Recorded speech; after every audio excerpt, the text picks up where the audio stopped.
Okay. Then, tapos na silang maligo. Okay. Kasi nung Sabado, napunta kami sa Piume, yung ilog nila dito. So, hindi kami masyadong nagtagal kasi nga may, ano ang tawag dun sa may budo-budo ba sa Ilocano? Hindi ko alam sa Tagalog kung ano yung budo-budo. So, nagpunta kami doon ng maaga para lang may pesto kami plus malinis konting tao. Hindi kami nagtagal kasi nga may mga uod yung talagang makati siya pag sa mga katawan. Budo-budo sa tatawag ng Ilocano. So, hindi na kami nagtagal doon. Umuwi na kami kasi lahat pati sa mga damuhan ang dami. Umuwi na lang kami. So, ayan. So, this time, yung mga anak ko, gusto nila ng pool. Sabi ko, hindi kasya dun sa terrace. So, nagpumilit yung maliit. Kaya no choice, pumili kami. Kasi nga pag ganitong summer talaga, nagpupunta kami sa mga ilog or sa mga lake. Kaya at least doon mas malawak ba na pag gusto nilang maglaway. Kaso nga lang, this time, maraming kaya hindi na kami nagtagal doon. So, naisipan na lang namin bumili ng pool. Kaya ayan. Kaya, pinagbigyan na lang.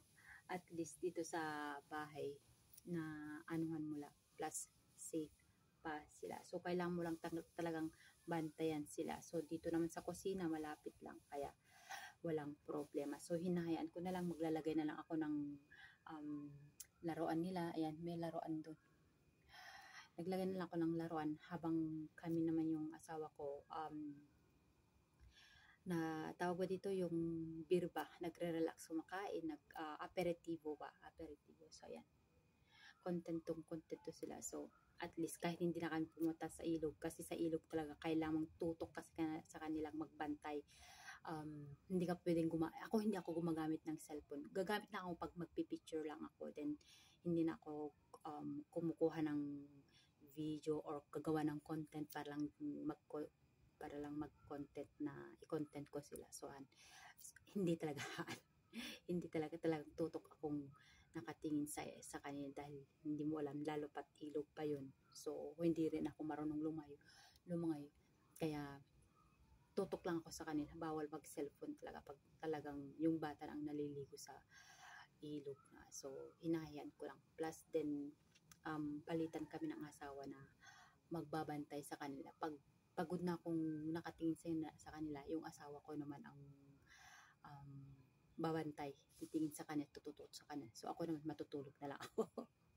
Kasi, pag talagang andun ka talaga, hihilahin ka ng antok. Kaya yun, palitan kami ng asawang titingin sa kanila. So, pag cellphone talaga, tutok lang sa kanila. Lalo't bata pa, plus din, hindi kami marunong lumangoy. So, ayan. Minsan lang, kami ng asawa ko. So, ayan. Pero at least dito sa bahay, bumili na kami ng nila, at least, dyan, safe na sila. Plus din, magandang dito kasi nga dito yung ng sinag ng araw. Kaya, maganda talaga. So, kontento sila.